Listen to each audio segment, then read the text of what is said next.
গ্রামে গিয়ে এবার ঝগড়া করে গাছ থেকে আম পেড়ে এনে মাখিয়ে কিন্তু সবাই মিলে দারুণ জমিয়ে খেলাম, আবার সাথে ভিডিও ক্লিপও নিলাম। নমস্কার বন্ধুরা, নতুন আরেকটি ব্লগে সবাইকে স্বাগতম জানাচ্ছি। আর সত্যি সত্যি কিভাবে ঝগড়া করে এত আম পারলাম সেগুলো দেখতে চাইলে কিন্তু ভিডিওটি শেষ পর্যন্ত দেখবেন। আমরা সবাই মিলেই যাচ্ছি আমাদের গ্রামে। আর আগেই তো বলেছি আমার বাপের বাড়ি আর শ্বশুরবাড়ি একই জায়গায়, তাই তো আমি বাপের বাড়ি সবাইকে ঘুরতে নিয়ে এসে দেখি যে এই গাছটাতে না এখনও পর্যন্ত কাঁচা আম, আর কাঁচা আম মাখা খেতে তো ভালো লাগে। আর এই যে লোকটা দাঁড়িয়ে আছে এটা আমার দাদু।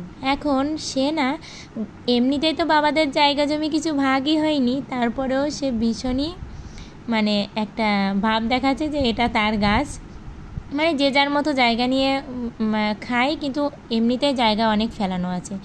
এখন তিনি কিন্তু আমাকে আম পাড়া নিয়ে অনেক বেশি কথা বলেছে সত্যি একটু খারাপ লেগেছে। কারণ কি দেখা যাচ্ছে আমি দুদিনের জন্য গেছি, আর যেহেতু সাথে আমার লোক নিয়ে গেছি তাহলে কথাগুলো বললে কেমন লাগে।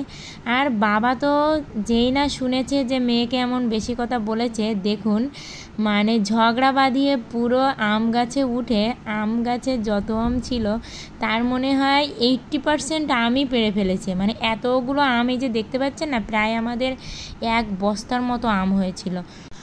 আর অনেক জায়গা জমি হলে গ্রামে কিন্তু এরকম ঝগড়াঝাটি লেগেই থাকে, আরও তো বংশে দুই একটা থাকে ওরকম একটু হাড়কিপটে টাইপের, সেরকমই উনি একজন।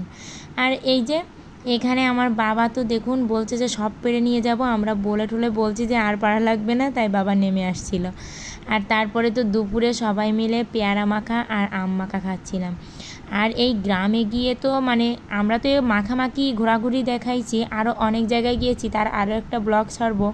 একটা মন্দিরেও গিয়েছিলাম, সেই মন্দিরের কাহিনী শুনলে না আপনারাও অবাক হবেন। আর এদিকে তো অন্য যে মানে আমরা যে গ্রামে গেছি একের পর এক শুধু নিমন্ত্রণ আর খাওয়া দাওয়া, মানে এত ভালো মন্দ খেয়ে খেয়ে না সবারই আমাদের পেটে গন্ডগোল হয়ে গেছিলো। আর গ্রামে গেলে মাখা খেতে তো ভীষণই মজা লাগে, তাই তো একদিনই গিয়েছিলাম, মানে বৃহস্পতিবার গিয়েছি, শুক্রবার থেকে আবার শনিবার চলে এসেছি, তবুও কিন্তু এই মজাটা মিস করিনি। আর এই যে পেয়ারা দেখুন এভাবে তেঁতুল দিয়ে ঝাল দিয়ে, এখনই বলতে গেলে না আমার সত্যি কথা বলছি ভগবানের দিব্যি মানে জিভ দিয়ে জল বেরিয়ে আসছে, এত পরিমাণে খেতে ইচ্ছে করছে। এখনই মনে হচ্ছে আরেকটু হলেই খাওয়া যেত। আর এই যে গ্রামে গেলে দুপুরের টাইমে এরকম সবাই মিলে মজা আড্ডা দিয়ে খাওয়াটার মজাই আলাদা। আর এখানে তো সব দিয়ে মাখালো, পরে কিন্তু চিনিও দিচ্ছিল, আর ভীষণই মজা করে আমরা খাবারটা খেয়েছিলাম। আর তো আম তো ঝগড়াঝাটি করে পেড়ে আনলাম, আর সেই আম যদি মাখা না খাই তাহলে তো মনের তৃপ্তিই হবে না, তাই কিন্তু পেয়ারা মাখার পরে আমরা আম মাখারও ব্যবস্থা করেছিলাম। আর এদিকে দেখুন পেয়ারা মাখাতে সব দিতে গিয়ে ভুলেই গিয়েছি যে এতে সর্ষে বাটাই দেওয়া হয়নি, তাই কিন্তু সবার শেষেই আমরা এখানে সর্ষে বাটাটাও অ্যাড করলাম। আর দেখে কার কার জিভে জল আসছে সবাই কিন্তু কমেন্ট করবেন।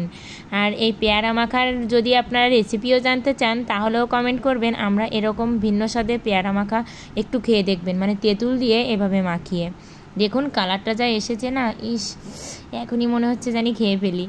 আর এবার সেই ঝগড়ার আম মাখা দেখুন, আসলে খারাপ লাগাটা কোন জায়গায় যে মানে নিজেদের লোক হয়ে যদি এরকম বলে, তার গাছ থেকে যদি আমি তার নাতি হয়ে যদি দুটো আম পেড়েই খাই তাহলে কি এমন খারাপ হয়?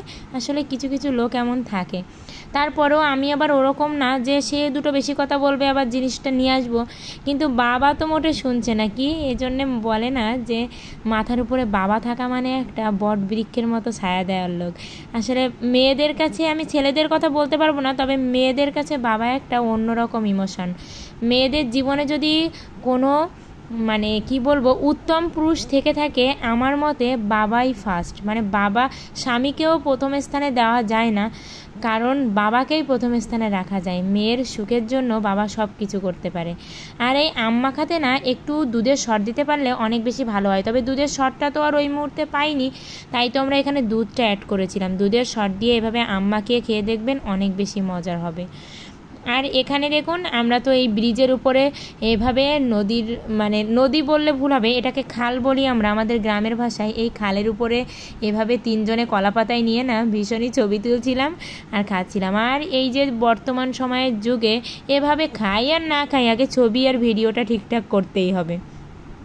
আর যেসব খাওয়া দাওয়া করেছিলাম সেগুলো আর আপনাদের সাথে শেয়ার করা হয়নি, কারণ গ্রামে গেলে না মানে একদিন সময় নিয়ে গেলে আসলে ঘোরাই হয় না, এতটা মানে মন খারাপ লাগে যে কোথায় যাব কি করব কিছুই ভাবা হয় না। তার ভিতর থেকে যেটুকু পেরেছি সেটুকুই করেছি। আর এটা কিন্তু বৃহস্পতিবার, শুক্রবার আর শনিবার, মানে 3 দিনের ভিডিও, এটা 3 দিন মিলায়ে।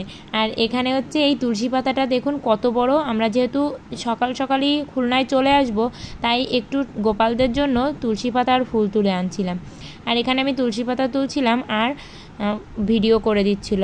আর এদিকে না একটা আমার মনে খুব কষ্ট, আসলে না আমার ভিডিওতে না আমাকে খুব বাজে দেখা যায়। আমি এই কথাটা বলছিলাম আমার ক্যামেরাম্যানকে, মানে ক্যামেরাম্যান হচ্ছে সোনাপুরের একটা দিদি, তাই বলছিলাম যে ইস আমার সামনাসামনি কেমন আর ক্যামেরাতে আমাকে কি বাজে দেখা যায়।